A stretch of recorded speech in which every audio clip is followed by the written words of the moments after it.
Hello, everyone. Welcome to Radio 5G. This is Michael Henry Dunn with my co-host Nancy Hopkins on Radio 5G this morning. And we are so pleased to have back with us our special guest and cohort and good friend Mark Steele. Welcome back, Mark. How are you doing? Hi, everybody. Yeah, fine. Absolutely fine. Buoyed up by all of the recent events. We've had some very, very interesting things going on. Obviously, Boris Johnson was at the United Nations, interesting enough, talking about street lamps and technologies and the potential for dark forces to control networks, etc., etc. Very, very interesting. And actually on the same night, I was actually speaking in London at an event that was set up by Sacha Stone. Sacha Stone's been, he's the guy that organised the 5G Apocalypse documentary. If anybody hasn't seen it, watch it. It's very important. The 5G Apocalypse London event, that's also on YouTube. Watch it, because what I do there, I break down the technology and the illegal deployment of equipment that hasn't been risk assessed or tested to be safe.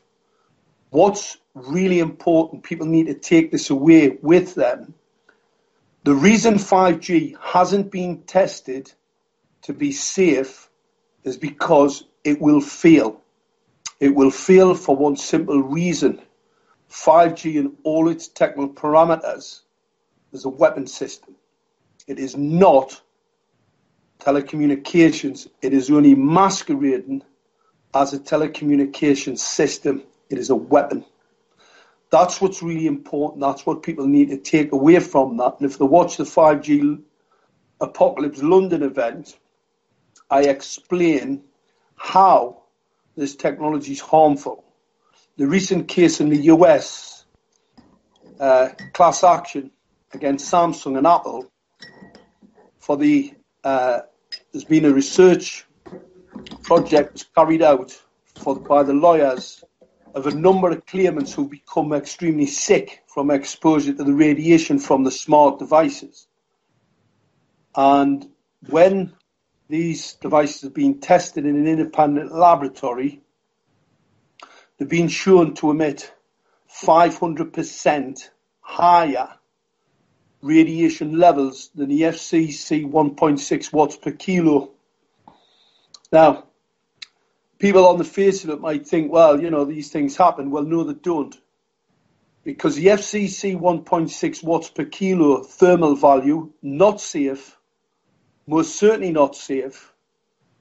That is a standard. And you build products to a standard. You design products to a standard. So from my perspective, it is impossible to build a device that emits a 500% increase in the radiation output over the standard. You could maybe get a couple of percent. It would be a batch failure, and that wouldn't be allowed to go onto a shop shelf. Well, let me understand, Mark. So in that instance, with this class action lawsuit, I think you mentioned Samsung and Apple. It is not specifically about 5G. It's about the amount of radiation being emitted by the devices themselves, far in excess of the advertised safety of these smartphones. And that this is not, while they are 5G capable, am I understanding you right that this class action lawsuit is not focused on 5G specifically, but is simply addressing the greatly excessive radiation levels emitted by these devices, which far exceeds their advertised safety as well as the legally allowed safety? Is that right? That's correct, Michael. But you see, smart's part of 5G. Smart intensification's part of 5G. So the smart IoT 5G deployment, what that tells me, because obviously smart secret militarized armaments and residential technology, it is impossible. So anybody who's got a smart TV smart kettle, smartwatch, most of the equipment, the hardware, the design, the equipment is extremely similar, if not identical, in a number of these different products. So is your smart fridge safe? Is your smart TV safe? Is your smart meter safe? Is any of this smart equipment, because if we can't rely on the product developers to produce a product to an FCC standard, can we rely on any of the smart equipment that's currently sitting in people's homes emitting toxic levels of radiation outside of the FCC standard? Not a guideline. This is an ICNIRP guidelines. This isn't a Pirates Code. This is a standard. The standard and the law are inextricably linked. That's why it is so crucial for you to develop a product in the design of a product so that it fits within the standard. It is absolutely crucial. What's really important here, these products are uninsurable for harm to humans. Lloyd's of London won't insure them. That means that the shareholder of any of these shares in any of these companies is on the hook for any liability if this class action goes ahead and is successful. If it's correct about the amount of radiation, the reckless amount of radiation that these devices emit, I'm pretty sure they will be successful because obviously they're in breach of the standard. Well, let me ask you this. Yeah, excuse me for interrupting. Let me ask you this. We understand and have shared with our listeners the time factor that we're dealing with here in terms of the rollout of 5G and the actions that we can take that will be most effective. I am really glad to hear about this class action lawsuit. Makes all the sense in the world, should definitely be undertaken. And we know that the legal budgets for Samsung and Apple to delay, defend, prolong the process when it comes to something like this can take years. We don't have years. So there is that. Our challenge here, it seems to me, is that, you know, we have this very encouraging development where these companies are being called to account for grossly exceeding the standard and putting people's health, you know, millions and millions. I mean, you think about the number of smartphones out there, especially the latest models that are emitting this just flat out toxic level of radiation. You know, they're imperiling the health of millions of people. That's encouraging to me in terms of getting people to wake up to the fact that you can't trust these companies. Yes. Well, it's the point I was going to make. Can we trust any of these organisations now, the FCC and others, who are supposed to hold these organisations to account? Can we hold any trust in any of these organisations to have actually evaluated? They obviously haven't evaluated this technology. So how can we trust them in relation to 5G? Well, it's pretty damn obvious that we can't. And this is really important, but this goes back to, this is fundamental because, as I said before, the shareholder, the value, the pension funds who have billions and billions in these companies are all at significant risk. If you think all those products going into people's homes, from your smart fridge, smart TVs, I mean, how many smart TVs do you have in the US? How many of those smart TVs are now emitting radiation levels into your neighbour's home that you could be responsible for the sickness that your neighbour, because obviously if these levels are similar to the 500% increase, they're in breach of the FCC standard. Where does this go? Because obviously they're uninsurable. So how do you have them insured in your home to do harm to your neighbour?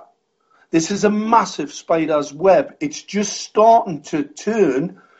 The industry already warned anybody that invests in mobile phones. There is small warnings about this particular thing coming to to the public's attention through court cases and legal action. And obviously that's what we're starting to see with this particular case. But think of the absolute destruction of value to shareholders, and because of the harm, like you said before, right. millions and millions of these products, millions and millions of these products put into cityscapes, into cities, increasing the temperature, microwave radiation in air, basic physics increases temperature. If we put billions of devices, think about it, you've got your smart TV, your deck phone, your smartphones, your smart fridge, your smart cooker, your kettles. Tom Wheeler wants anything that can be connected to be connected. A doorbell, a pop bottle, a top, something in your fridge. He wants everything connected. Now, can we allow the connection of all of these devices that would potentially breach the thermal impact of 1.6 watts per kilo? I'm telling you now, you'll turn your city hot, you'll turn your city to dust, because that's the potential for an EMP, and I'm pretty sure that's why these smart devices have all been developed and designed to make radiation. This isn't by chance. This isn't an accident. It is impossible. I'm going to tell people from a product development perspective, from the design to the end product coming out of that factory gate, it is impossible to build a product to be increase of radiation impacted outside of that standard. Can't be done.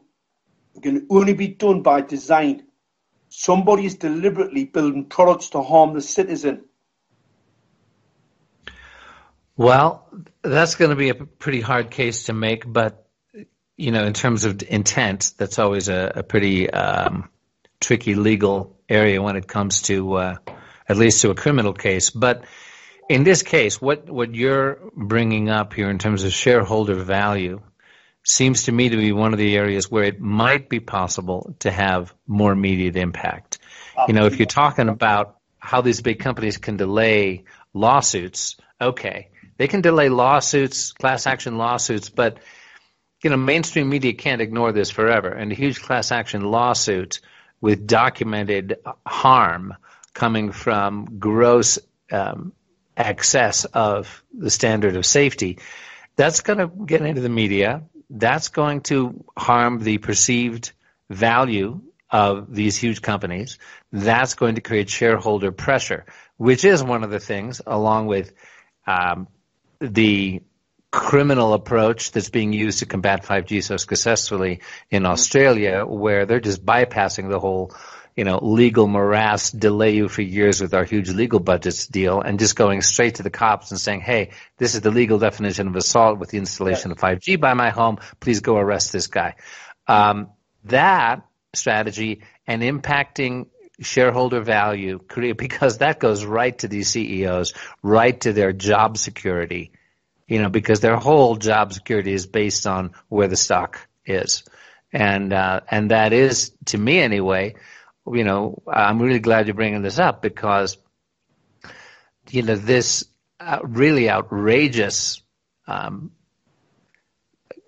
clearly evident violation of standards and putting millions of people's health at risk with the devices. I mean, you know, this isn't just talking about 5G here. We're just talking about the device in your hand that you know, and I've got one. I mean, I just upgraded my iPhone, and I'm pretty pleased with it.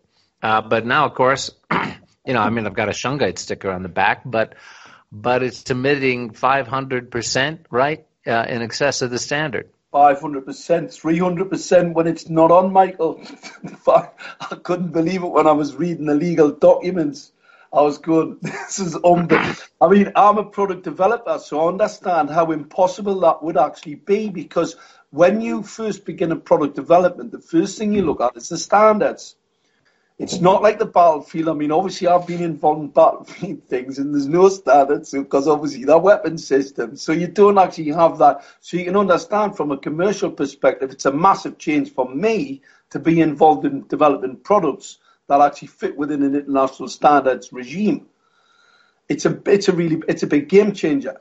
So that sort of points you into the direction of where do these smart devices come and who's really designing them, because in the battlefield, there isn't any standards, nothing's insured. You know what I mean? If a tank runs over the top of you with that truck, I mean, if it drags you into that truck, believe us, I mean, you couldn't drive a tank on the road, for instance, because obviously those tracks can be pretty dangerous, so you can drive them on a site. But you can't drive them on a road. And I mean, tanks on the battlefield don't have any lights on. Consequently, so the enemy can't see them. I mean, imagine in the pitch black, running over a few troops. You wouldn't get away with it on the road, I know that. So the battlefield's a totally different, separate place, and that's why things are completely, from a design build, it's a totally different perspective and analysis. And this is what tells me what's smart. This confirms the people who are behind smart, because what happened, they haven't taken into consideration, they've basically looked at the law, because the law and standards are inextricably linked. They've looked at the law, they've looked at the standards, thought, that's not for us. Let's just carry on. And well, I tell you what, if I was a telecommunications shareholder or pension fund holder, I know what I'd be looking for. I'd be after blood. And another thing, right. Just last week when we did the talk in London at the Chelsea Town Hall, there's a lot of very important people there from London. There were some very, very influential people there who were aghast at the information that I was passing over from a technical perspective. They couldn't believe it. So it's caused an awful lot of trouble. But I was actually there, and a guy passed me, a financier, as it happens, a venture capitalist. He passed me a document from Goldman Sachs. And it was a document about 5G. It was about the investment opportunity in 5G. And basically stating, this is the next big thing, get your sort of shirt on it.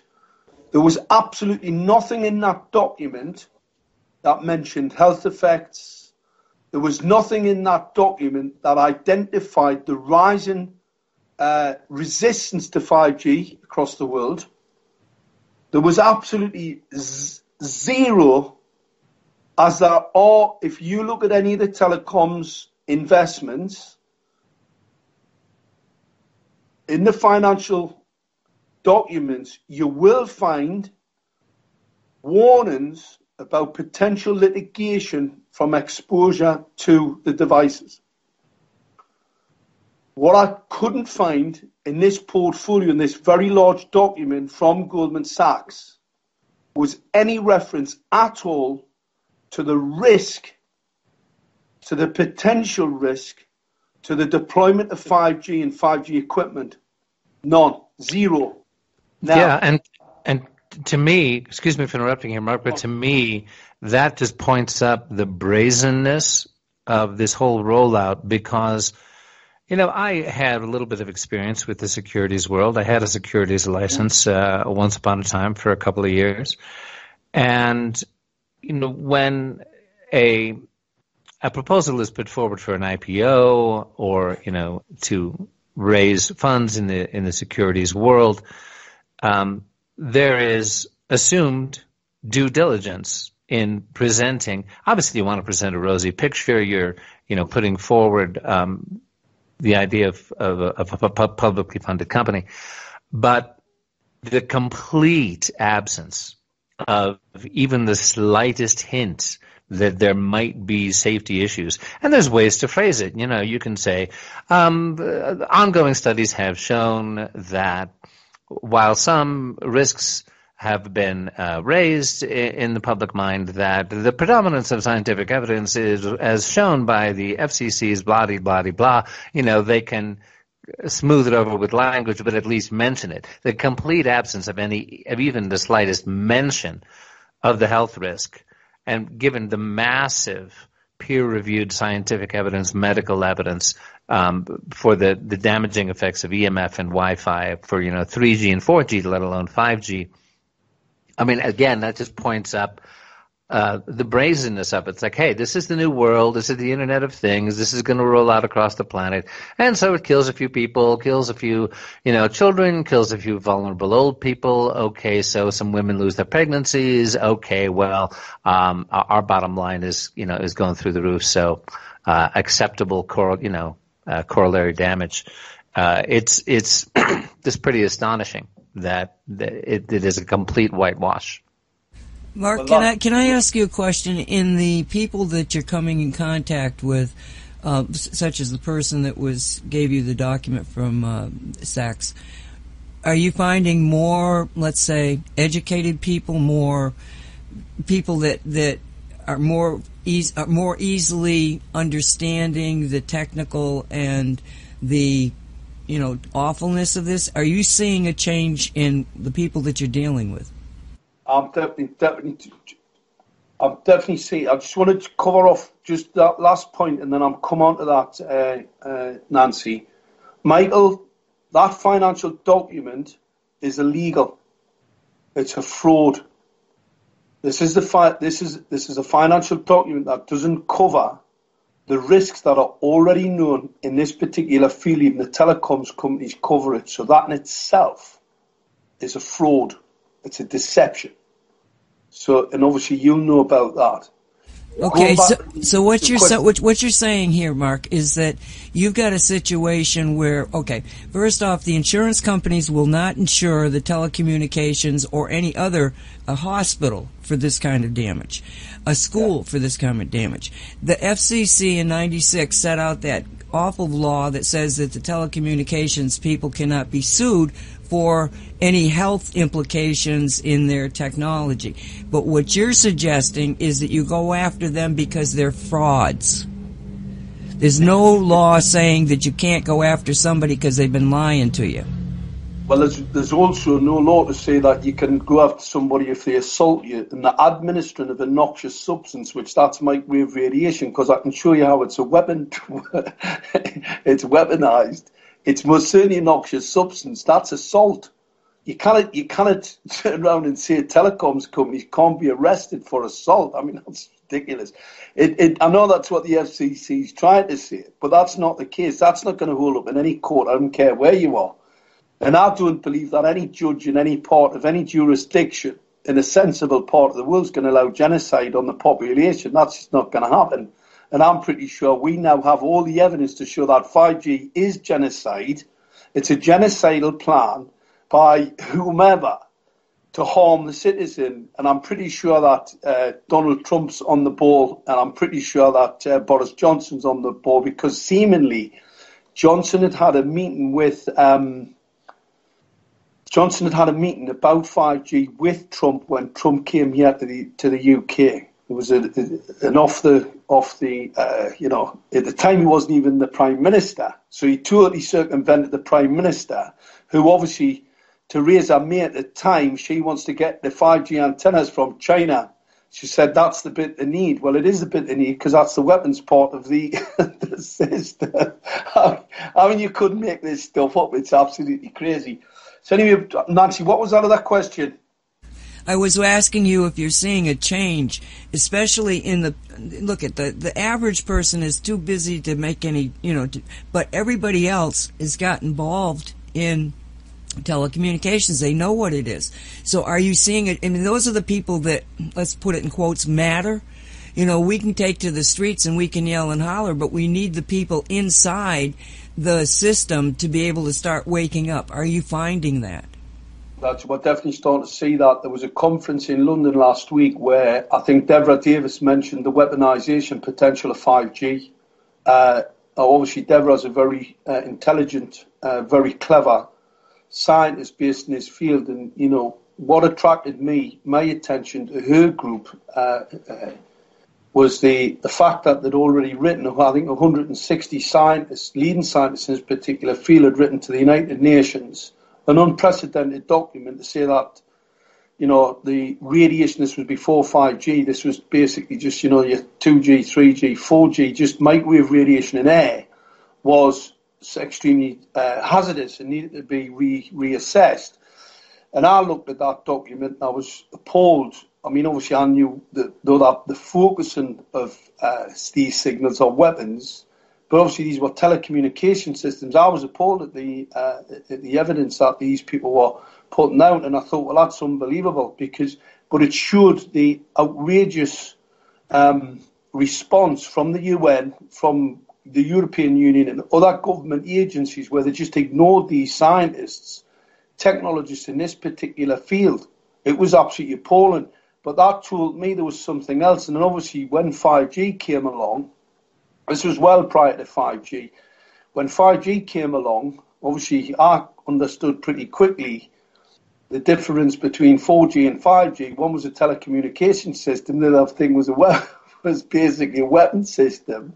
Obviously, when I got my hands on some of the hardware and the technical capabilities and the written technical capabilities of what 5G actually is, it most certainly is a bit of a weapon system. So the scientific community are starting to get that. We're also starting to get a number of lawyers. I was talking to a guy in Switzerland the other day who's organised this mass protest in Switzerland.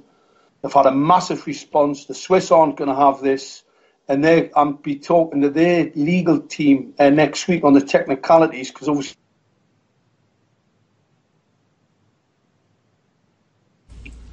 put over the hardware, obviously my expertise in this particular field, because I've invented a number of products to mitigate the weapons on the battlefield.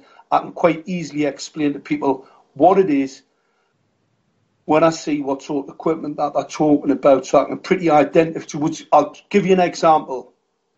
There's a lighting array in China where the technologists have built a scanning piece of equipment in the lighting, which is pretty toxic.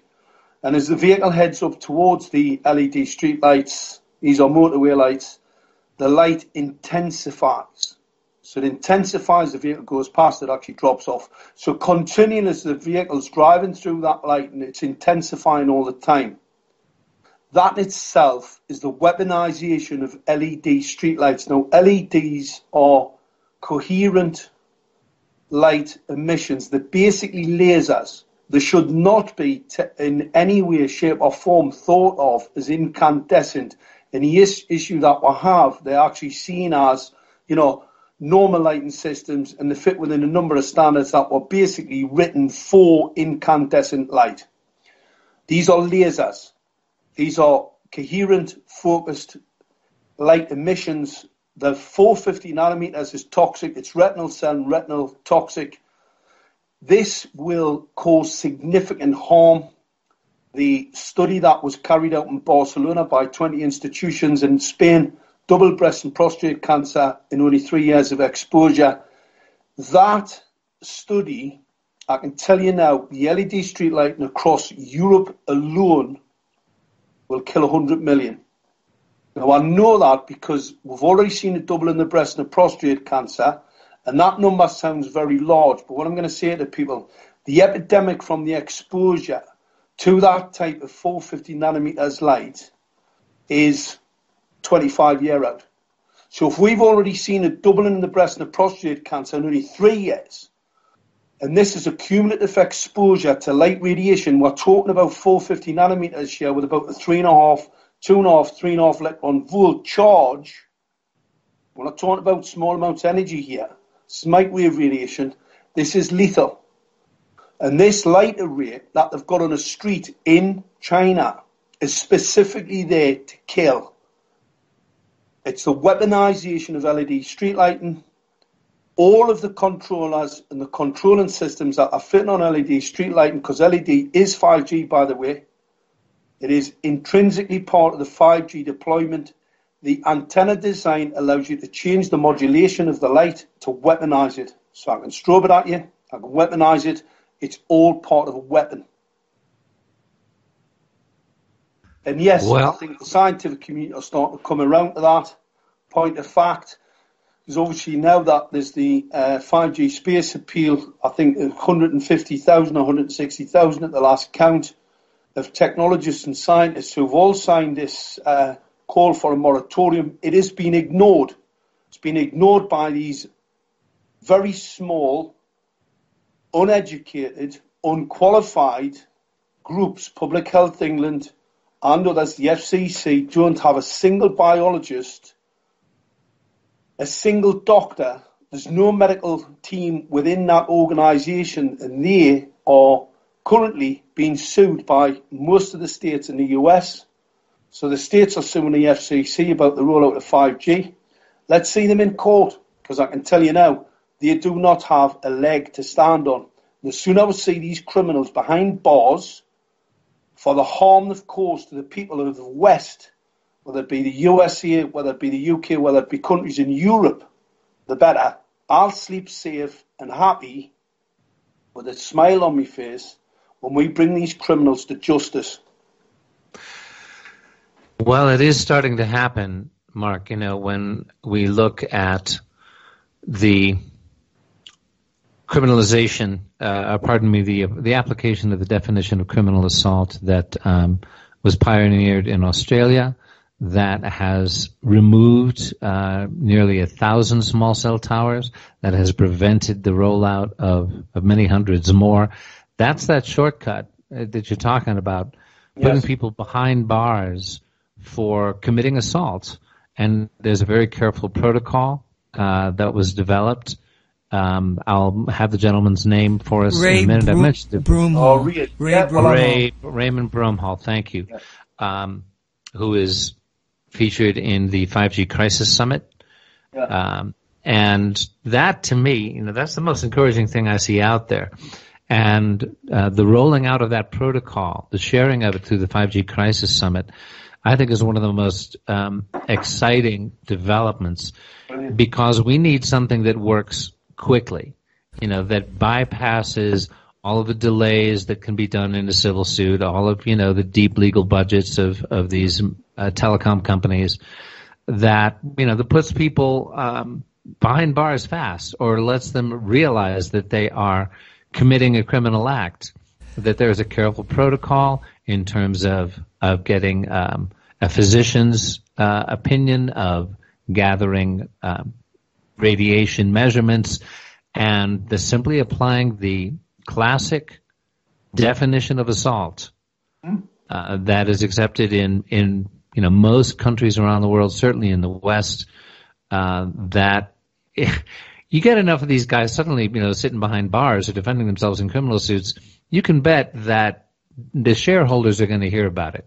When suddenly their CEO, you know, that the corporate veil is getting pierced, because that's another very encouraging thing about this, is that, you know, I mean, you look at what happened in 2008 with the financial crash and all this massive corruption committed by these CEOs, and, you know, there's suits against them, and the government has exacted a $20 million fine against Goldman Sachs.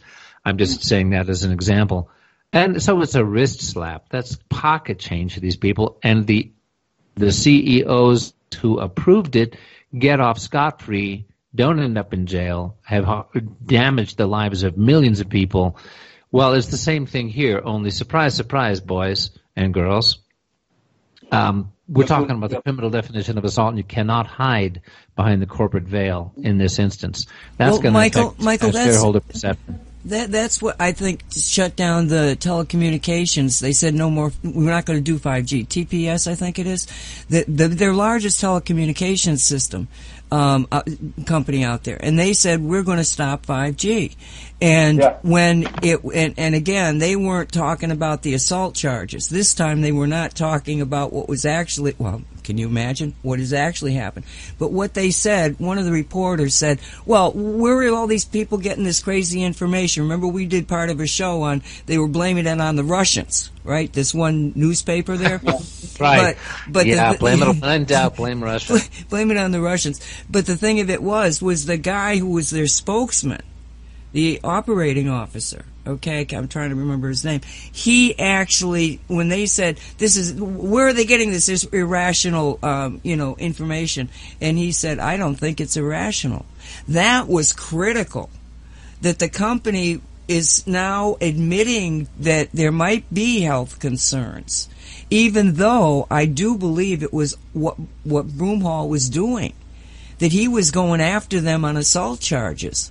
So instead of admitting that they've been pushed into this because they're afraid of going to jail, they're just saying, no, we're with you guys now. And that's all we need. That's all we need is the people in the go ahead, Mark. It was in 2016 when we reported to the police that administering of a noxious substance like an assault on people here in the United Kingdom. We made a complaint to Northumbria Police. They have told me it's a civil matter and it is not for them. It's not, but that's because they are an organisation that's been owned by Gateshead Council. Because the police forces here aren't independent now. And what's happened, absorbing them. This is a takedown. This isn't just about 5G. It's about taking down your democracy. That's why we've never had any reply from any of the councillors, even though a judge stated in my case that the 5G risk must be debated. Now, I know Ray. I've spoken to Ray in the past. I spoke to him very early on about that particular issue. The problem that we had, we couldn't get the police to act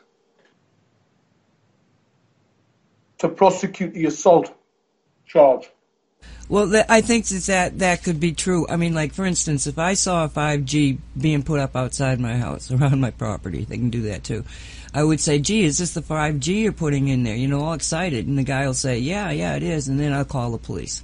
Now, the police come and they say to me, what are you doing? I want this guy arrested because I'm under assault, because he's going to put a weapon up there. Okay, and the police say, oh, you crazy crackpot. I said, I want to make a police report. Okay, then I go around to everybody in my neighborhood and make them do the same thing. Because the facts are so in your face. And trust me, over here, Mark, over here, the neighbors, the people who are not part of the system per se, they don't trust it at all. You don't have to say 5G is a weapon system and have them go, oh yeah, sure, right. No, they go, yeah, well, oh no, good, I understand that already. They don't hesitate to believe it here. But it's the ones that are looking at it from the bottom up. Anybody who's invested in the system has a totally different reaction. Oh, can't be. I want the status quo. I'm happy here, you know? So we're really, part of what we have to do is understand the psychology of the population.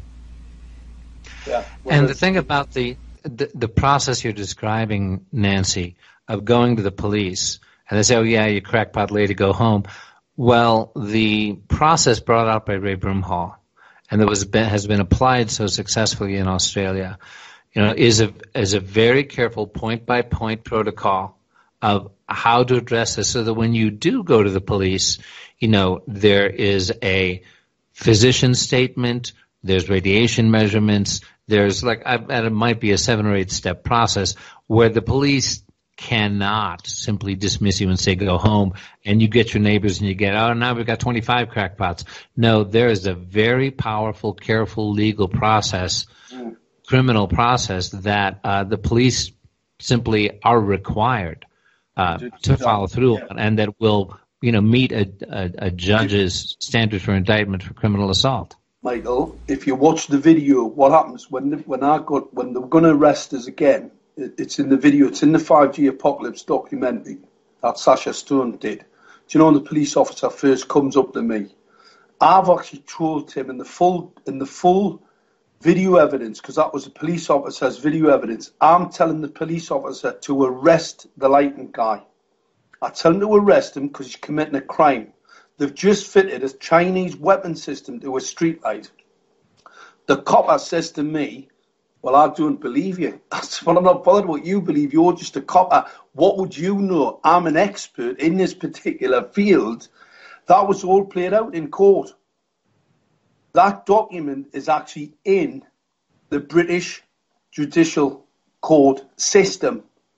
That video is there on file to show that the police in this country are abrogating their responsibility to defend the people, because they are part of the criminal conspiracy to deploy this weapon system out on top of the people. I'm not saying that the police themselves know, but the fact that they wouldn't act in relation to the assault. I mean, we had children assaulted bleeding from the nose, being assaulted. I had police officers at my door looking for images of children where they had been assaulted with his technology. I explained to them what was causing it. They then said to me, you've got your work cut out for you. Well, I then contacted them on numerous occasions, Northumbria Police, on numerous occasions, all the documentary evidence is all there. It was all presented to the court. It is in the court papers. We did everything we could to get the police to act. Now, obviously, Ray's case was extremely interesting. I spoke at length with him about it. He had some very, very influential people when he first took his case to court. Obviously, the lady and the people who were behind the court case. One was a surgeon, the other was a radiologist. A number of the other people in that particular locality, they didn't want this equipment there, and most certainly, it is assault. The administering of a noxious substance is assault. I'll tell everybody that. So they knew that. This equipment, it is unbelievable how they can say it's not assault, because obviously microwave radiation has and will be used on the battlefield as a weapon system. So anybody that thinks you can't assault somebody with it, you've got to, you must be flying with the fairies. It's pretty obvious to me. And that can be proven by, lots and lots of technical data to show the type of weapon systems that have been used in the past. Lots of it out there. So it is incontrovertible that this is assault by your local council. See, the issue we have, the street lighting is actually owned and the equipment installed in it was actually for the local council. But what it actually is radar. It's urban interrogation radar. And obviously it's because the spy agencies are wanting to spy on everybody. It's for some United Nations resilient city agenda, so they can look into your bin. They can see how much money you've got in your pocket. They can basically track you around your home, within your own home. It's all illegal. And they're being caught. So it's a massive cover-up. Massive cover-up. Trying to hide the truth. That's what's going on now. And what's happening, it's slowly but surely breaking down. We're breaking down the line, the deception, with the light and the truth. The truth and the light. The light is bringing to the darkness to uncover this particular crime, and it is massive. And the UK, believe it or not, was the epicenter of this. And Gateshead, which is even more bizarre because it's a no place, Gateshead was the test centre for the UK. And I believe the reason why they brought it to Gateshead, number one, it's a no place. Number two, it's far enough away from the capital for anybody to have influence to get involved. That big mistake. I live here. And I'm probably one of the leading experts in the world in this particular technology. Now, what is the chance, think about this from a higher powered perspective, what is the chance of that happening? I mean, that's the bit that I didn't get it first. I do now, obviously, but at the first time I just didn't get it. I didn't understand, what the implications of that was. And I'll tell you what the implications is of that. We win. We win. We smash these. We have caught these criminals exactly where we want them in the deployment of a weapon system to harm the citizens of the West. And justice is coming. I got on it right away, Mark. Because when Michael and I got involved in the 5G, I don't believe I even knew of you at that moment. And all of a sudden you were on the scene saying in technical detail what I had been saying. And I just saw you as a knight in shiny armor. So from the get-go, I knew you were divinely inspired. You were divinely inspired to move to the one place with the one person who could unravel the whole thing next to the one town they decided to use as their first. Come on. Well, Nancy, my second name's, it's Mark Steele. Steele's the sword. Steele means sword. Truth and light. It's in the prophecy. It's mental. I got somebody banging us up. There was somebody said to us when I was in London, "You're the sword." And I said, what does that mean? It said, steel means sword. And I went, all right, thanks for that. And it just didn't, at the time it didn't compute. It was quite a while ago. And then I had this lady rang us from Scotland and she started telling us all these things. And I'll tell you what, put 5G to one side, this absolutely blew. I mean, the whole 5G thing's, it's unbelievable. I'll admit that. It is absolutely unbelievable. This thing really is unbelievable. Because you've got to remember, I've never been a religious person. I went to church when I was a kid. Always knew there was something very satanic about it. Never got the feeling when I was in a church that I was comfortable. I was never comfortable. Always had a pain in the backside and always couldn't get out as quick as possible. I now know why. I now know why, after talking to this lady for a number of months, what that was all about. And I'm pretty sure this is what she says it is.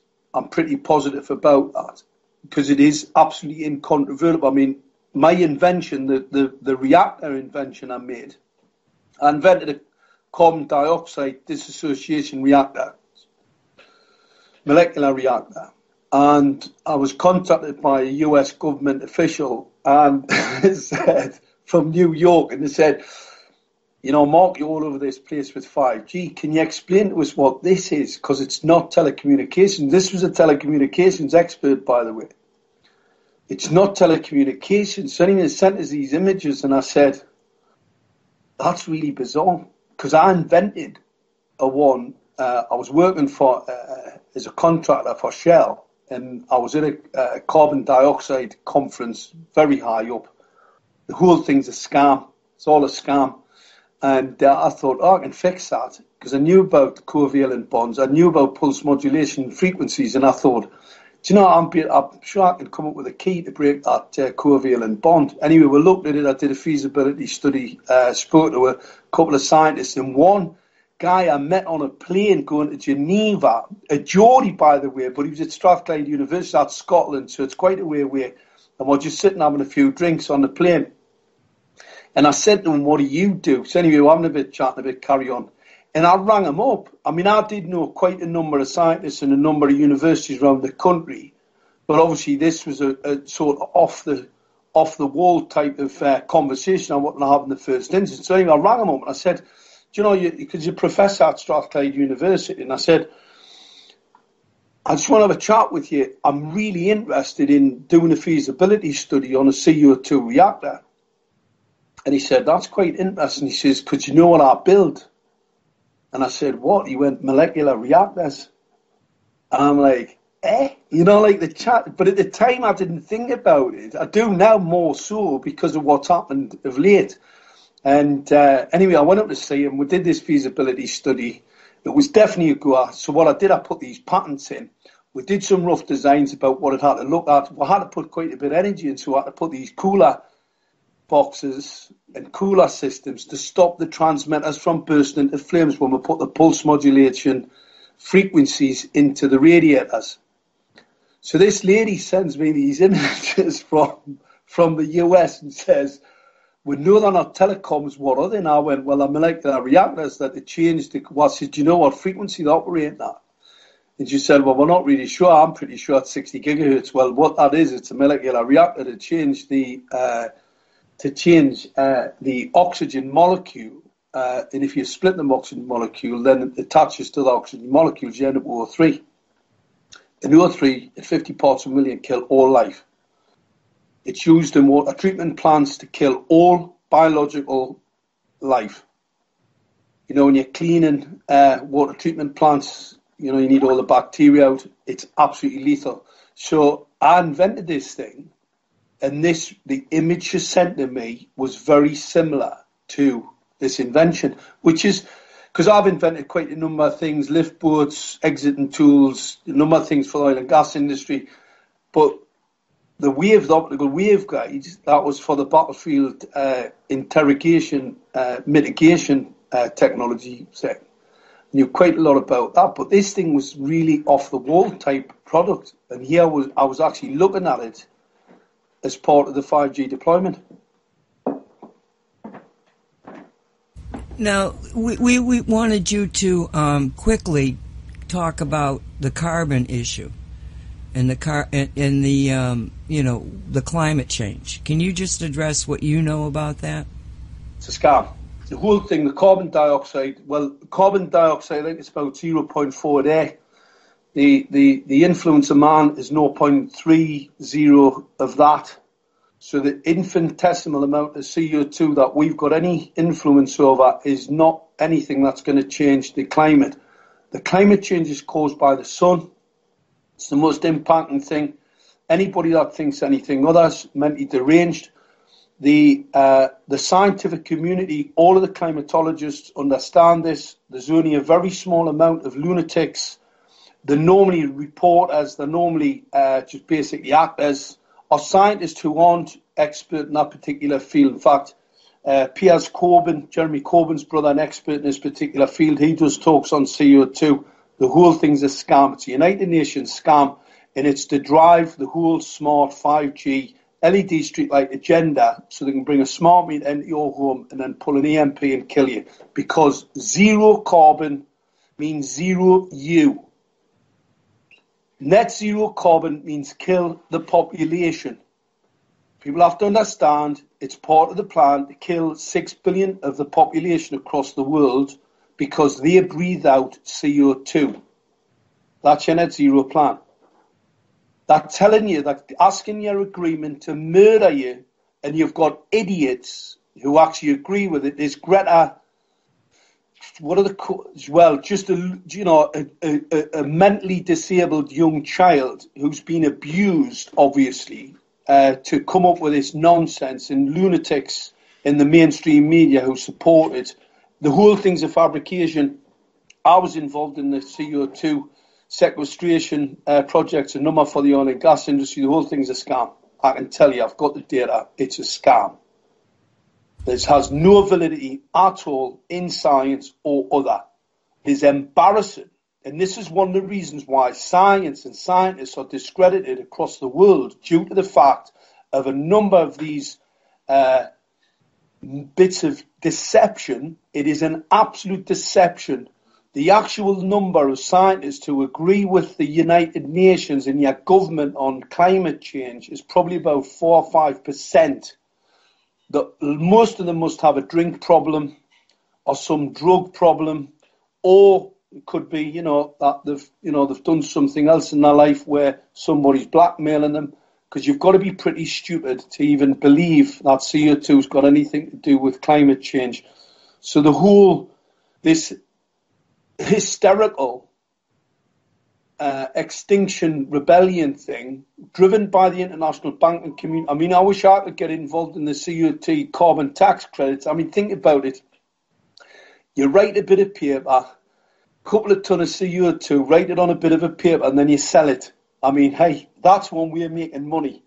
That is one absolutely fantastic way for the international banks to rob and steal from businesses, to shave capital from the top because they use energy in a business. What a fantastic scam. And your government's involved in it.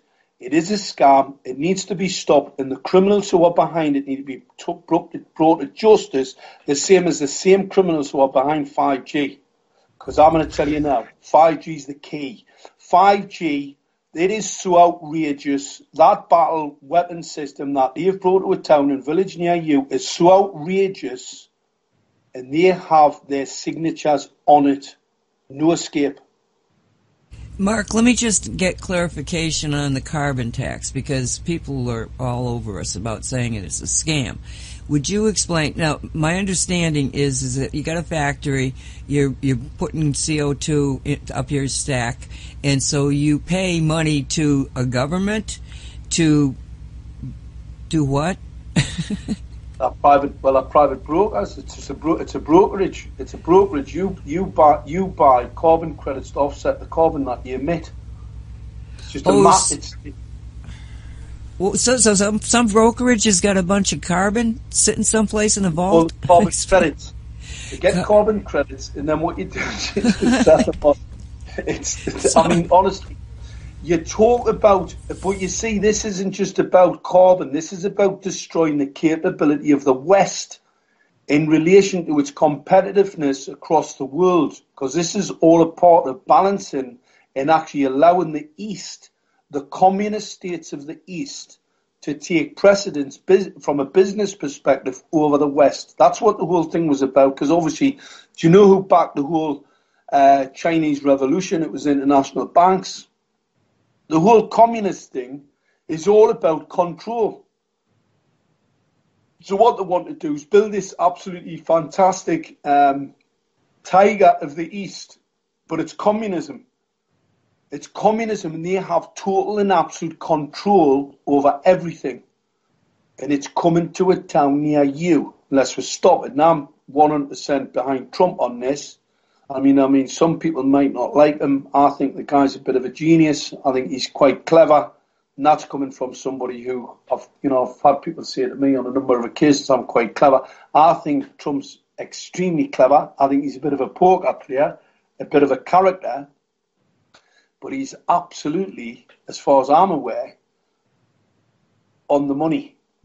I agree. I mean, he actually turned around and said, I'm not stupid enough to believe it. Well, he's not stupid enough to believe it, and anybody who does believe it's pretty stupid. It is a scam. It is an absolute out-and-out scam, and they have destroyed businesses because of it.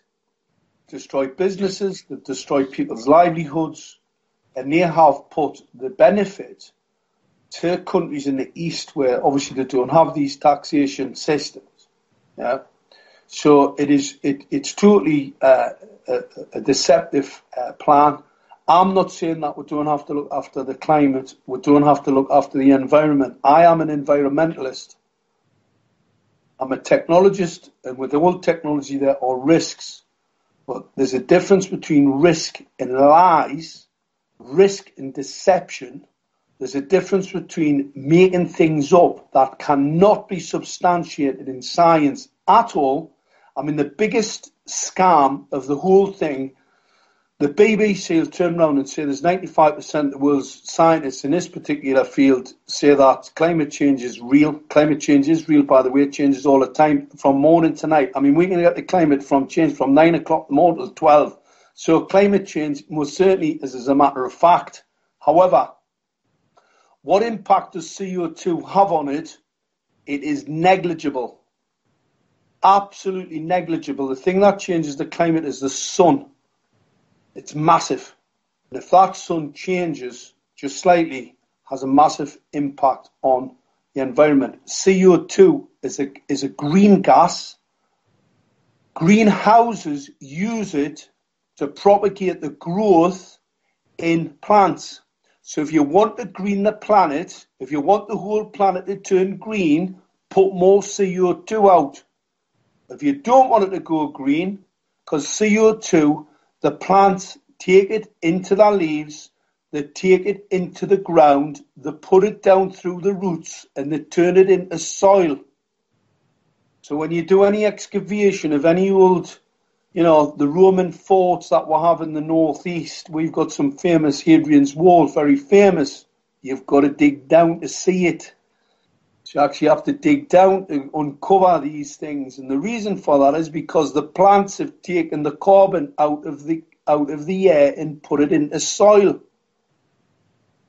Same as cattle.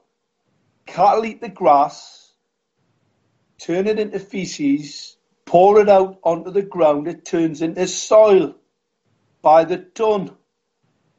So any other loonies that think that by getting rid of all the cattle will save the planet, if you get rid of all the cattle, you probably kill the planet. Well, Mark, how would you counter, like, for example, there's the classic argument made by Al Gore in his documentary, An Inconvenient Truth, where they did core samples going back 600,000 years. I believe it was in the Arctic, it might have been the Greenland, snow cap, where this snow has been accumulating for that long a period, and you have a record of CO2 levels going back 600,000 years. And they have a correlation between when those levels were extremely high and what the ocean levels were. And that there's a correlation between, extremely high CO2 levels and a much warmer climate. So there is a lot of, I'm hearing a lot, and I'm not a scientist, but it certainly seems substantial, that indicates that long term we're not actually looking at frying the planet, that we're actually looking at climate change moving towards another ice age. There's a lot of, as I understand it, substantial science out there that's backing this up. And of course, it's not getting the attention because global warming is a misnomer, but it works for the current propaganda campaign, which for the carbon tax, oh, great, we're going to, as you say, cut back the competitiveness of Western industry and businesses by imposing a tax which will go to our wonderfully honest governments, which are so full of integrity and have the best interests of our citizens in mind. It is, that big picture. I'm really glad we're bringing all this out here, because when you look at how, let's just call them the corrupt financial elite, have financed, well, for example, if you go back to the Bolshevik Revolution, that was financed. The whole collectivist concept of government of the Soviet Union, it's all for the good of the masses. Well, and the rights of the individual go completely out the window, and what you have is a collectivist mass of oppressed individuals who have no freedom. But it's all ultimately in the name of benefiting the corrupt elite. It's just a pretty pseudo-idealistic picture. And George Orwell's classic Animal House is, still the perfect illustration of that. There's a revolution among the animals on the farm, and all animals are created equal. And by the end, it's all animals are created equal, but some animals are more equal than others. That's basically what the whole thing's about. And here in the West, the spirit of democracy, the spirit that moved the American Revolution, that moved the Second American Revolution in the Civil War, was, absolutely opposed to the world power grab being, engineered by the corrupt financial elite. And that goes on to this day. I realize I'm trying to cover a huge historical arc in what I'm saying here, but I think it's important for us to remember that Magna Carta and the legacy of, in the birth of America and the revolution that we inherited because of the influence of Britain at that time, all the founding fathers were asking for was, hey, we want to enjoy the rights of Englishmen. Common law, Magna Carta, don't tax us without representation. That legacy of human rights and the freedom of the individual, which led to this country, that is what's under attack here. That's what's been under attack for a couple of 100 years. That was recognized as a massive threat to the long-term plans of the corrupt financial elite for a very long time. And what we're seeing now with the rollout of 5G and the depopulation agenda and the things that you're describing is kind of the end game of this, long historical arc. And for me, politically, when we get into talking about, the current administration vis-a-vis the globalists, I see that dynamic. And I also see how divisive it is. This country's going kind of crazy with that right now. And I'm just hoping that we can get back to these values that in a lot of cases transcend all the polarizing politics that are going on. So I know you told us you only had an hour to share with us today. Is there a kind of summary or key point that you'd like to remind everybody of as we move along here? Well, first, I'm just going to let you, Michael. I can stay a little bit longer. I've just had a message from the guy who's I was supposed to be on a call, and he's just put it back till tomorrow, so we're okay for tonight. Oh, okay. So you can stick around with us for a bit. Yeah, I can stick around with you for a bit. So that's okay. It is it's getting quite interesting, isn't it? As a conversation. Let's have a break here. We're our break. Yeah, we'll take a 5-minute break here, and we'll be right back. You there, Welcome Mike? back. Okay. Welcome back, everyone, to second half of Radio 5G. This is Michael Henry Dunn with my co-host, Nancy Hopkins, and our good friend, Mark Steele, over in the UK.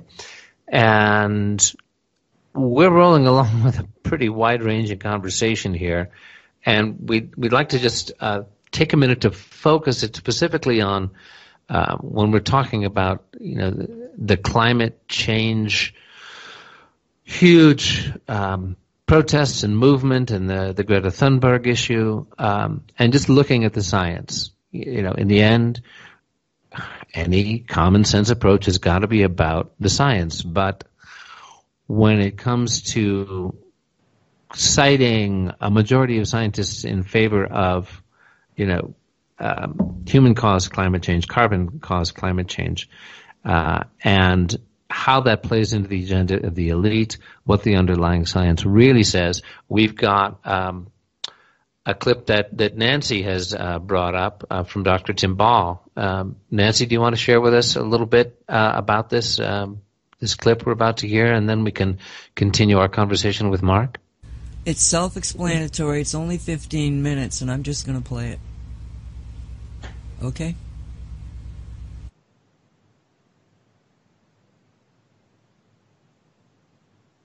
Welcome back, and delighted to have with us today Dr. Tim Ball. He is the author of a very unique read. You might want to check this one out. Human-Caused Global Warming, the Biggest Deception in History. And Dr. Ball is, it looks like he is a converted soul. We'll talk to him about that. Dr. Ball, good to see you. Thanks for your time. Well, thanks for the opportunity. Yeah. Wow, this is pretty interesting. Tell us your own story first. What happened to you? Well, very, very quickly, I was born in England near Stonehenge, so I always put Druid down in the religious section of the government form.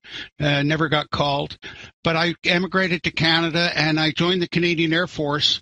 4 years of anti-submarine in the North Atlantic, 5 years search and rescue in the Arctic. And what I learned from that was how lousy weather forecasting was. And I lost my flying category, and I didn't want to fly a desk, so I went back to university to get a PhD in looking at long-term climate and climate change, trying to improve weather forecasting and climate forecasting. And I thought this would be a nice, quiet, peaceful area with no controversy, but of course it got turned by people using climate for a political agenda into a major global issue. Did you ever believe them? No, because I knew right from the start how much the climate changes naturally, and what's going on right now is well within natural variability. There's nothing unusual about it at all. And one of the things they did was that they being the United Nations Intergovernmental Panel on Climate Change, they narrowed the definition of what they were looking at to only human causes of climate change. Well, you can't possibly do that unless you know how much the climate changes naturally, and we don't. And most people don't understand, so of course that's why they were easily fooled into believing that they could claim, as they did in their most recent report, that human CO2 accounts for 95% of the temperature change since 1950.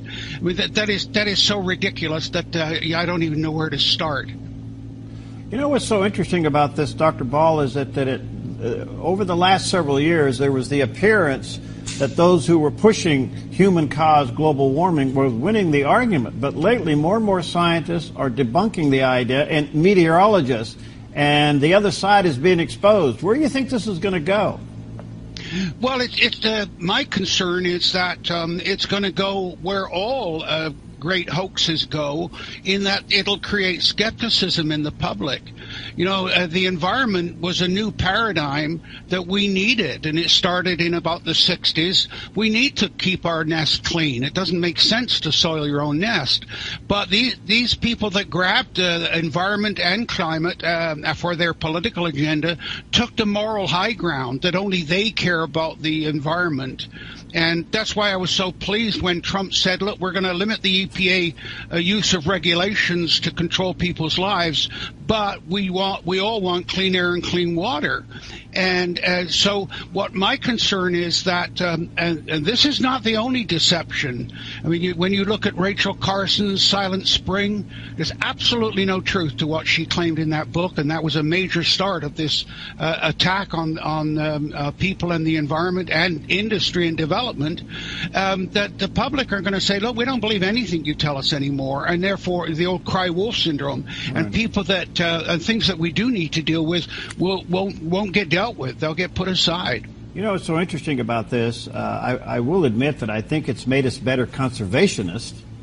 And I'm no question. Yeah, so I think we now see our moral obligation to this, and we've done good things to this, but to move it into our lives at such a regulatory level is now being rejected. And even the Intergovernment Panel on Climate Change, the IPCC, you kind of wonder where this is going to go and why the president's pulling away from it. Well, he pulled away from it, and by the way, a couple of confessions.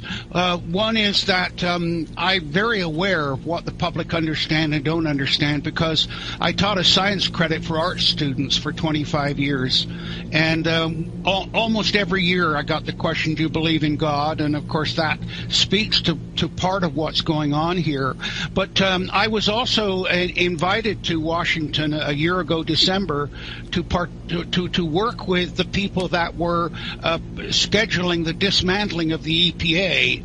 And so what my advice was, and it appears that Trump listened to it, was don't try and get out of the Paris Agreement on the basis of the science. You'll get beaten up so badly and so quickly that you won't know what hit you. But you can get out of it because it's a bad deal. And you're the president of getting out of bad deals. And part of the proof of the success of that was that Ivanka wanted to stay in the Paris Climate Agreement, and there were stories to that effect in the media. But what I understand is that once Trump sat her down and with other people and showed her how bad a deal it was, she came on board. And so that's the reason he got out of the Paris Climate Agreement. And of course, what he's done since, and this is why, by the way, they're attacking Scott Pruitt so viciously, because he was ready to go on day one to cut the regulations and cut the control that was the EPA were using to control people, industry, and everything else. And of course, that is why they've created these stories from inside. The deep state have created these stories of misuse of funds and, pay increase and so on. This is all designed to undermine Scott Pruitt, who was right at the heart of the issue. All right, so are more notable scientists and meteorologists beginning to follow what you're saying? And I mean, somewhere along the line, the science isn't supporting the data, but I guess we'll never expect the media to bring that forward. But the more and more scientists and meteorologists that begin to become honest with their research and their commitment of integrity begin to turn away from this. You see that growing? Yes, but the reason that so many of them have stayed silent and on the sideline, because you've got false arguments like the 97% consensus. The minute I heard that word consensus, I knew this was not about science. Consensus has nothing to do with science. And the other thing that's happening is that if you dare to question, and I challenge people, say, okay, tell your friends that you don't believe in global warming anymore or that humans are causing it, and see the violent reaction you get from some people who know nothing about what they're talking about. And I'm a living proof of the price you pay for daring to question, because I've had 3 lawsuits, all from the same lawyer, all from members of the IPCC, and the cost to me so far is $600,000 in defending myself against speaking out against false science. And so this intimidation factor. The other thing is, of course, that the left particularly are very good at marginalizing you. As you know, if you're losing an argument, you start to attack the individual. And so that's what they're doing with me. And I have two talents. One is they are not able to say I'm not qualified, although nobody ever asked Gore about his qualifications. The other is the good Lord gave me an ability to explain these things in ways that the public could understand. So that was the challenge against me. But the intimidation factor is huge. But gradually people will start to speak out, and you're starting to see that. The other thing I can tell you, Perry, is that a vast majority of the public know there's something wrong. They smell something wrong. They don't necessarily understand. And when you look at the polls, they're sitting on the sideline. They're holding back. So, for example, an almost 10 million people poll by the UN asked them about their greatest concerns, and they listed 16 of their major concerns. Climate change was dead last. Absolutely last. Pew Center poll, which of course tends to left of center, and they show exactly the same thing, that climate change and global warming is 32 out of 33 on the list of public concerns. So the public are just simply holding their voices because they don't want to get attacked or made to look stupid. But yes, there is a change going on, and of course, as you and I know, ultimately the truth will out. Yeah, God has a way of doing that. Let me ask, Dr. Ball, let me ask you this. The rise and the fall of the temperature of the Earth and even the meteorological patterns, they're cyclic, aren't they?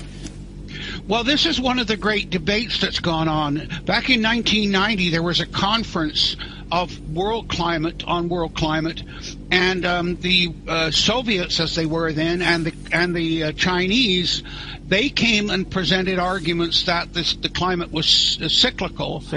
Because they have very long-term records, and they have always been involved. For example, the Kondratiev cycle, which is a climate-driven economic cycle, and anybody in the stock market knows about that. So they argued that the climate was cyclical, and all you've got to do is figure out all the different cycles and how they interact.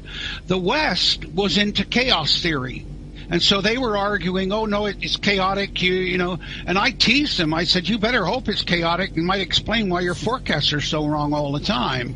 But the media, mainstream media, interpreted that scientific divide as a political divide between East and West. But it wasn't. It was a very genuine scientific divide. And so you've got this bizarre situation where, ironically, the communists were more accurate about the science than the so-called capitalist Christian West. But this is the craziness. As you know, politics makes for strange bedfellows. What is the motive here, Dr. Ball? Why the deception? Why the propaganda? What's it all about? Very, very good question. Because once you realize the extent to which they've falsified the data and deliberately created a falsification, and I'll just read you one quote to support that. A German scientist, a physicist and meteorologist, he said, 10 years ago I simply parroted what the IPCC told us. One day I started checking the facts and data. First I started with a sense of doubt, but then I became outraged when I discovered that much of what the IPCC and the media were telling us was sheer nonsense, was not even supported by any scientific facts and measurements. To this day, I still feel shame that as a scientist I made presentations of their science without first checking it. But to the specific answer to your question goes back to this here really isn't about global warming. All they wanted was, they being the Club of Rome and wanted a threat to the world where they could argue, look, this is beyond any nation's capability of dealing with it, so we've got to override nationalism, and we need one world government to deal with it. So, and the person behind that was a Maurice Strong, unfortunately a Canadian, and in a book called Cloak of Reen, when he was interviewed by Elaine Dewar, the author, she spent 5 days with him at the United Nations, and she said, well, you know, what's your view of things? And he said, the problem for the planet are the industrialized nations, and isn't it our responsibility to get rid of them? Now, why did he identify the industrialized nations? Well, the argument of the Club of Rome was that the world was, every nation and every person was using resources at a faster rate than was sustainable. So they published a book called Limits to Growth. And then they argued that to get started, they need to show that the biggest users of resources at a faster rate than anyone else were the industrialized nations, and they used fossil fuels to achieve that. So what they set about doing was to create science to show that the CO2, which was the byproduct of those industrialized nations, was the problem, and that was what they were going to use to shut down these industrialized nations. Wow. And just to conclude that, Dewar's, and by the way, she wanted to write a book praising these people. She found out they were more corrupt than the people they were attacking. Her conclusion after 5 days with Strong was using the UN as a platform to sell a global environment crisis and the global governance agenda. And of course, that's what you see going on with the Paris Climate Accord. Oh, you're fascinating. Got to get you back. Let me say to our viewers and listeners, check out Dr. Ball's website, drtimball.com. More importantly, get a copy of his book called Human Caused Global Warming, The Biggest Deception in History. There's a picture of it there on the screen by Dr. Tim Ball. And again, his website is drtimball.com. Thank you, Dr. Ball. Thank you for your courage. I'm sorry you're being sued for being a prophet, but that's part of the cross you bear. I know that. And let's stay connected, okay? Well, please, because there's so much more to talk about how they chose Darwin to defeat religion and on and on and on. So, so many things we need to talk about. All right, we'll do some more visits and may even do a series with you. Thank you, Dr. Ball. God bless you, my friend. Thank you, Perry. All right, God bless you. All right, again, his website is drtimball.com, and the book is entitled Human Caused Global Warming, The Biggest Deception in History.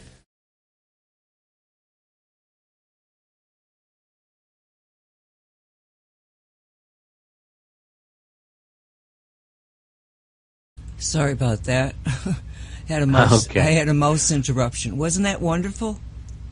Yeah, that's a pretty fascinating conversation there.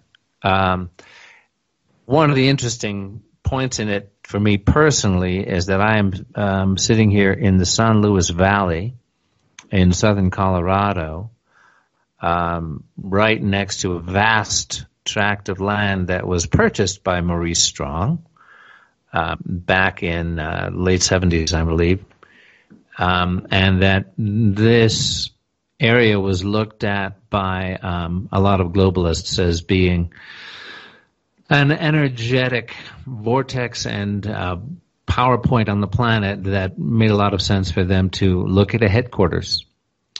And the birth of modern Crestone, Colorado, which is an interfaith community of spiritual retreats, and it's an amazing and beautiful place, and it had that role for centuries before colonization with the tribes would gather here because it was a sacred site.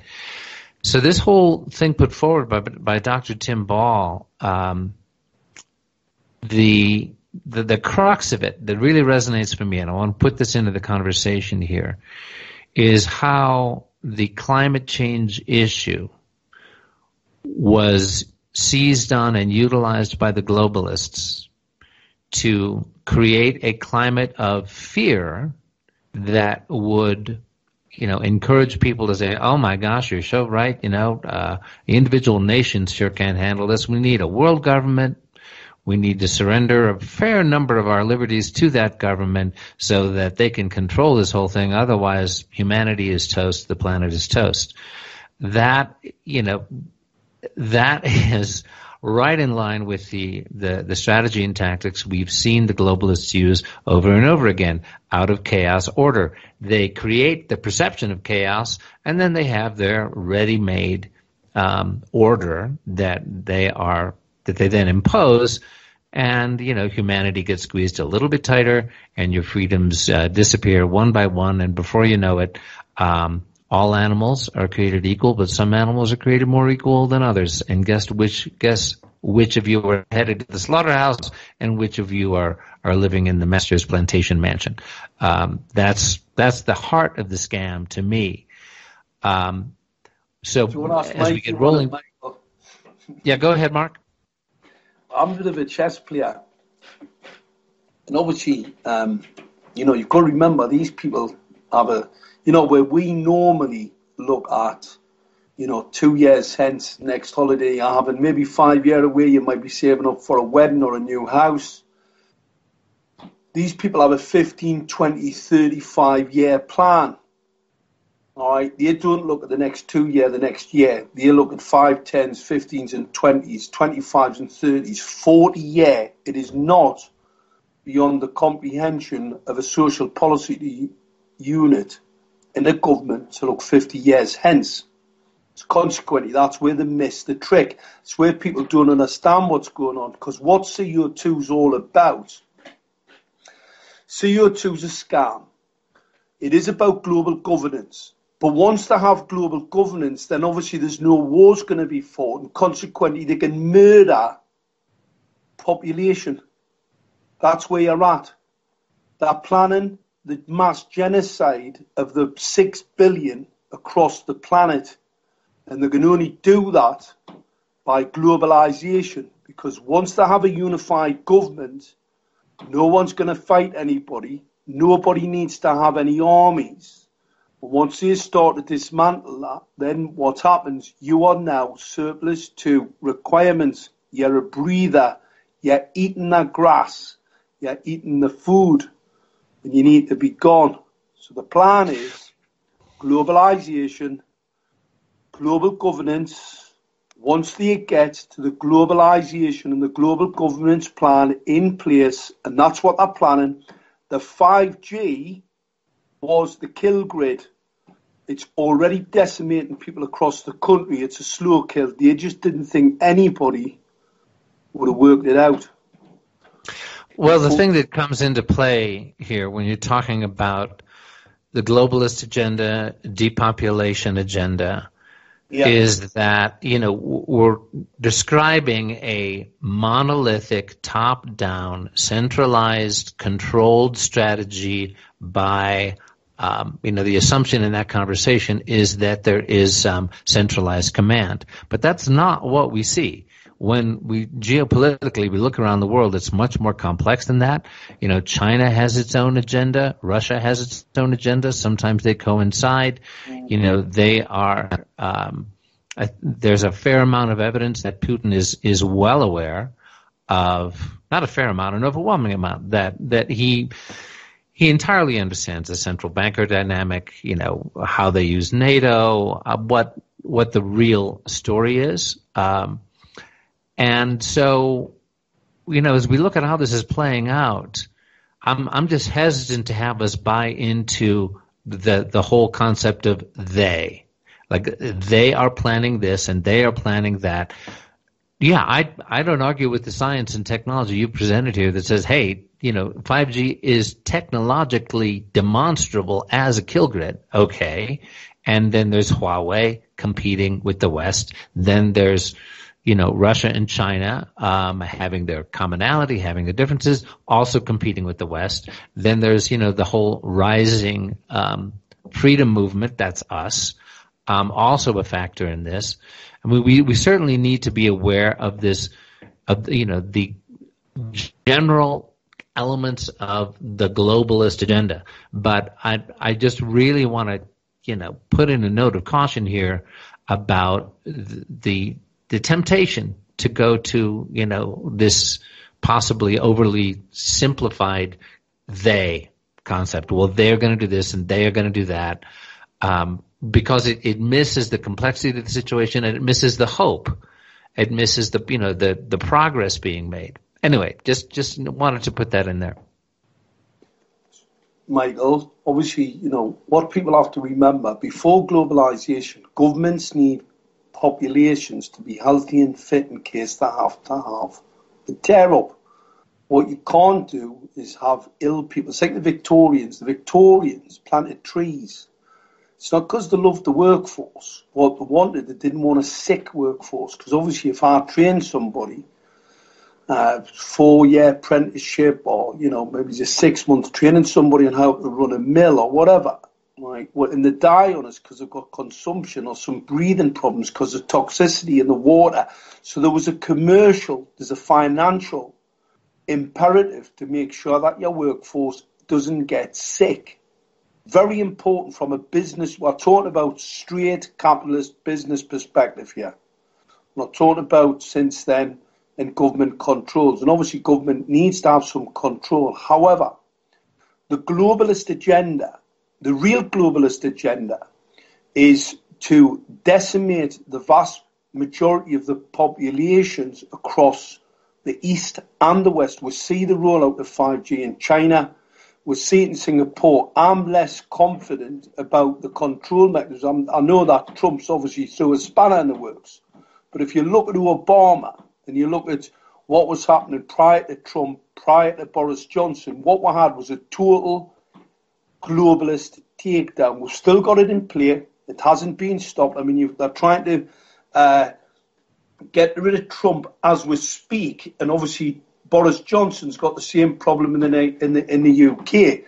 This globalist agenda, once that globalist agenda is in place, then you most certainly are surplus to requirements, because what you are needed for as nation states, you are there to protect the sovereignty of the state. You need a fit population. If you need to have a tear-up, if you need to have a fight, you need to have those people at hand. Those people are now, and in the very near future, if we don't stop it, will be surplus to requirements. And that's why I know that the 6 billion, you only have to look at Deagle's numbers. Deagle have, by 2025, a 200 million population collapse in the US, leaving 100 million. That is a very respected, published source for demographics across the world. We've got a population collapse by 2025 in the United Kingdom of over 50 million. Okay, well, when we're talking about 5G, I'd love to get us back to 5G here. A key point that we make with people over and over again is that the FCC, the Federal Communications Commission, which is put in place to police that industry, has now for some time been taken over by that industry. The industry is policing itself. The industry is watching the bottom line. The CEOs who are now part of the FCC, who were former major telecom CEOs, they are watching their own bottom line. We need to remember, when we are talking about a captive agency that is supposed to police an industry that is now giving a green light to the rollout of 5G with the huge health effects and environmental effects that we're talking about, when we are listening to what Dr. Tim Ball was saying here, and believe me, there's a lot of merit to it, and I get the point he's making, but he was very clearly standing in the place of support of industry and development. Now, I'm a fan of industry and development, but an unpoliced industry, an industry that has a captive agency in place, is going to behave according to the actions that are going to benefit the shareholders and the bottom line. And we're talking about this all the time in Radio 5G, about how the FCC is captive to the greedy telecom companies. Well, we need to apply that same standard when we're talking about environmental issues, when we're talking about, the EPA. Now, if the EPA is captive to a globalist agenda, if the EPA is pushing false climate science in order to push a globalist agenda, all right, we need to be aware of that. And there does need to be some kind of authentic environmental policing going on of the natural tendency of industry to act in its best interest. It's not about, hey, we're just going to create wonderful prosperity for all the people, the trickle-down theory. That has some pretty serious consequences for the environment that we are seeing going on all around us. And, we're during the first 2 years of Trump's administration, the measures that went through Congress behind the circus of the big anti-Trump thing, of the Russia thing, and all the rest of that, baloney circus. Meanwhile, unpoliced industry is raping the environment of this country. That's going on. We can't pretend otherwise. We can't go decrying, captive agencies like the FCC allowing 5G and then just ignore. It's not as if an environmental protection agency is a bad idea. It's a terrible idea when it's captive to bogus climate science. But, the glaciers are vanishing. The glaciers in the Himalayas that slowly trickle water into the Gangetic Plain in India that supports hundreds of millions of people who will be, without water within 5 to 10 years because of the disappearance of those glaciers. That's not bogus science. And that's, to me, that, from what I've seen, that's not natural climate variability either. Michael, far poor microwave radiation. And now you only have to look at the amount of satellites that are up there. The telecommunications, you can get a mobile phone to operate in the Himalayas now. So the more microwave radiation I put in there, well, you're bound to melt some of these, some of these geolocations. But what I'm going to be pretty sure about, the change of the ice caps is basically down to the changing of the polar cap position. So the North Pole is actually not where it was. So these phenomena are changing, and they're never reported in the mainstream media. So what we get a half-truth, which destroys any credibility of the scientific community. That guy just talked about it before. We've got no trust at all in any of the authorities or the scientific community. And the reason for that is because the mainstream media lie and actually distort the actual science. And any scientist, there was a great scientist, a guy called David Bellamy, well-known scientist, always on the BBC.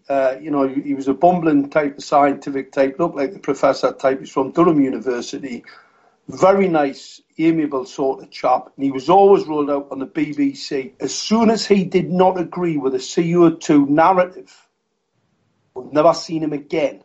And now what they do, they get particle physicists, they get anybody, get a reporter, they get people. David Attenborough, he's an actor.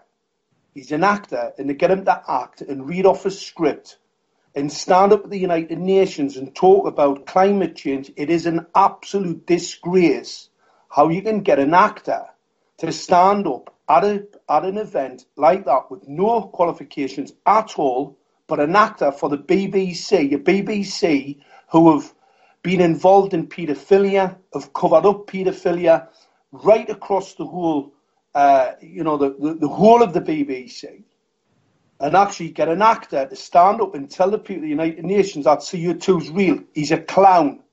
And this is what the problem is with the West. We get these actors to stand up and basically disseminate misinformation. And obviously I've got no doubt that's one of the main reasons people don't trust them, and the distrust is growing by the day. And when people find out what 5G really is, there'll be none. When they find out under their watch, they've rolled out a weapon system basically developed and designed by Chinese, by money from the West and international bankers to harm them and their children and their lives. Believe us, they'll have none.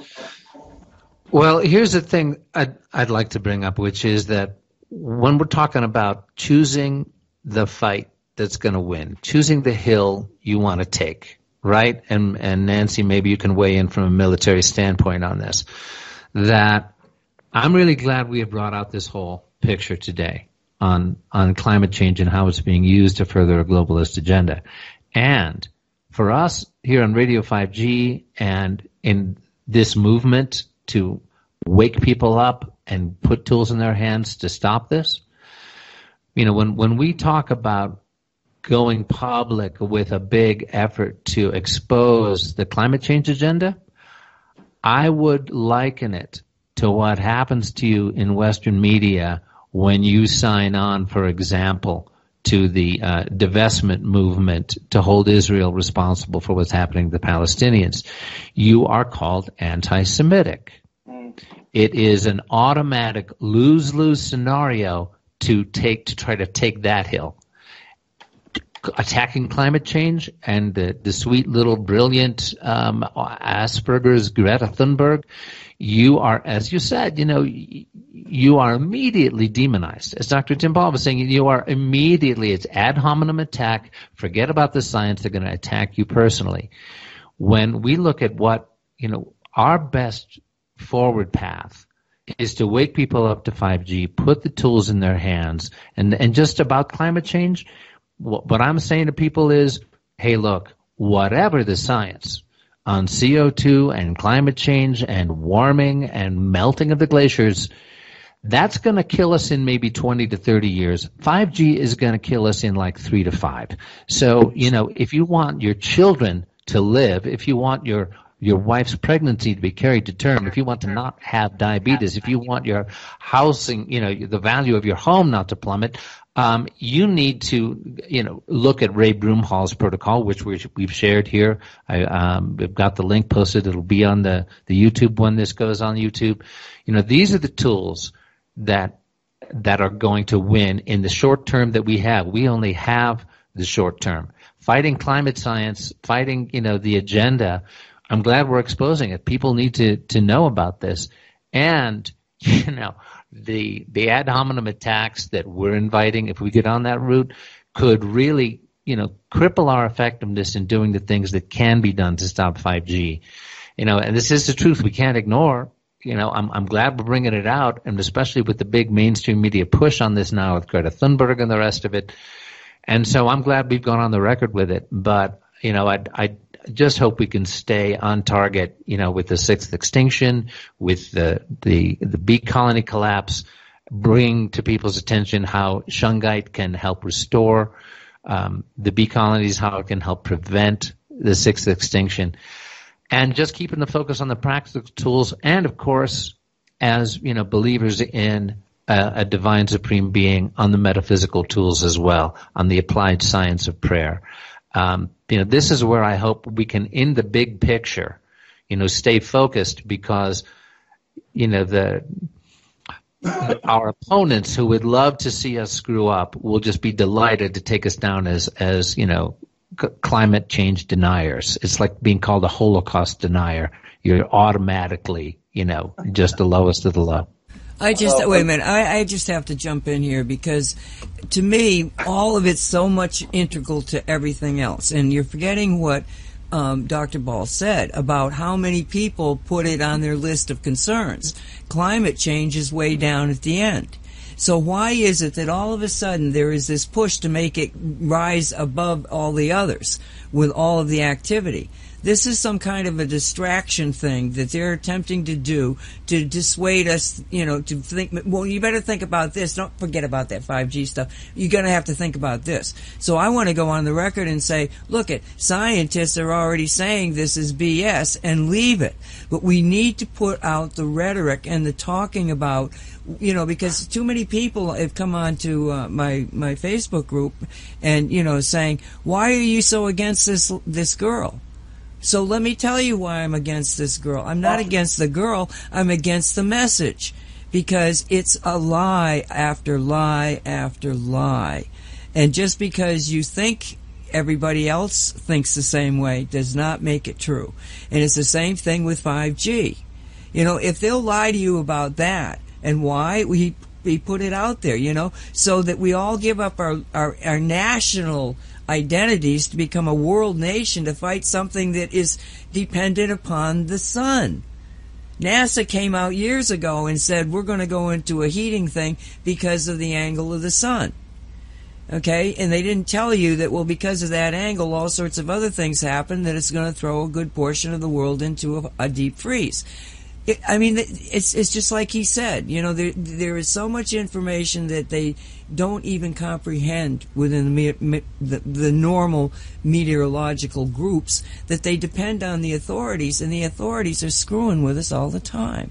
So yes, I think it's very important that we bring up the conversation, and tell you why we think that this is a crock of bull, and we'll get on with 5G again. But I agree with you. The focus has got to be 5G because of the time frame. Absolutely.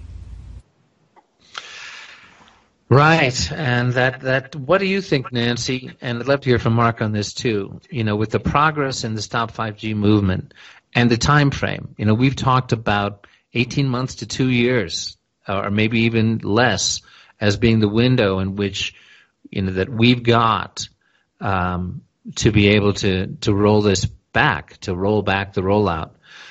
Given what we're seeing going on in Australia, given what we're seeing, that you're talking about, Mark, in the UK, with, scientists waking up, some government officials waking up, the telecom official down in Australia admitting that health issues are in play and why they're stopping the rollout there.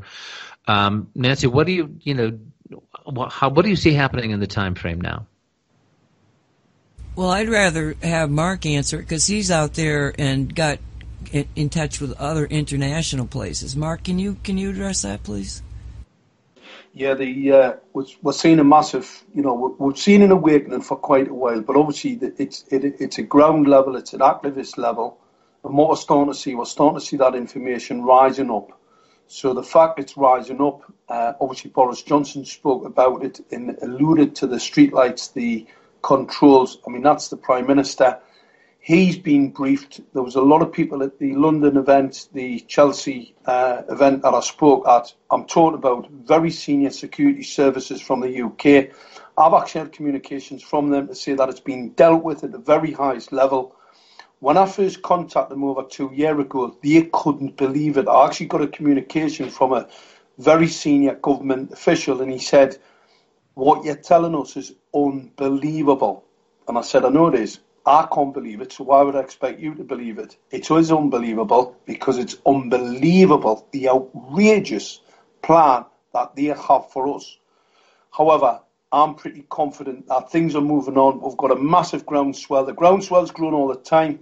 We're starting to see lawyers, so we're starting to see the middle ground starting to move.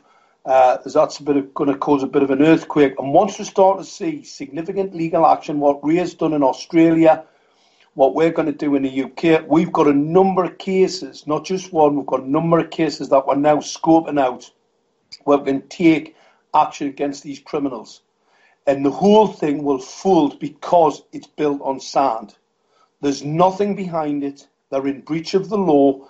We can use the law. They haven't dismantled the British judicial system. It may be corrupt, but what I'm going to be pretty sure about, there is no judge on this planet going to allow genocide to be perpetrated on the people of the United Kingdom. It's not going to happen. And if it does happen, it'll be pitchforks. Because I'll tell you now, we've been here before.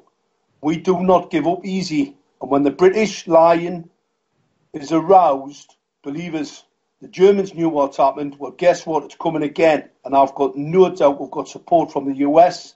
My cousins in the US and in Canada and across the country in Australia. There's a growing mass movement in relation to stopping this crime. I'm very confident because we are far too early. We're too early for the crime. It wasn't fully thought out by the cabal, and they've rushed it. They've rushed the equipment. The equipment in Gateshead's now been replaced. So the multi-million-pound deployment of 5G, they're now starting to change it for a less obvious target acquiring weapon system, believe it or not. It's still potentially a weapon as an EMP, but it's not target acquiring, so it cannot shoot me. So I'm pretty happy about that. It is still a weapons system, but they're replacing the LED streetlights. The LED streetlights that are retinal cell toxic and illegal, I replaced them at a vast amount of money. Now that tells you they're running for the hills. So I'm very, very confident that we'll get them. We'll bring these criminals to justice. Just take a little bit longer. Well, that is good news. I mean, that's some of the best news we've heard. And I also want to put in a plug for a link that we will include in the YouTube when this goes to YouTube. But in the meantime, for our listeners, www.emrlegaleducation.com. Again, that's E-M like Michael, R, legaleducation.com. And that contains the PDFs and other information, some YouTubes as well from Raymond Broomhall, who is the attorney in Australia who has helped shut down about 1,000 5G small cell towers and prevented rollout of many hundreds more. And this is using the strategy of criminal assault charges against telecom companies and officials who are installing these lethal devices in your neighborhood. So I just wanted to get that plug in there. It's more evidence of the success of the movement, of the progress. I know you were saying, Nancy, that you never thought when we started this that the movement would move as quickly as it has, that the wake-up would happen as quickly as it has, right? Well, I'd like to point something out, because, yes, that's very true, but Dr. Oz, I don't know if you're familiar with him, Mark, but he's a television personality here. It has a radio show, Dr. Oz, and he put up what we call a town hall, but it was a mock town hall, and the supposition was that 5G is going to be brought into your town. Do you want it or not? So they had a debate about it, and at the end of it, they had a poll, and I don't remember the percentages, but it was heavy on the side of, yes, let's have the 5G in. But Oz said, go to my Facebook page, and anybody out there for the next 24 hours can be part of this poll.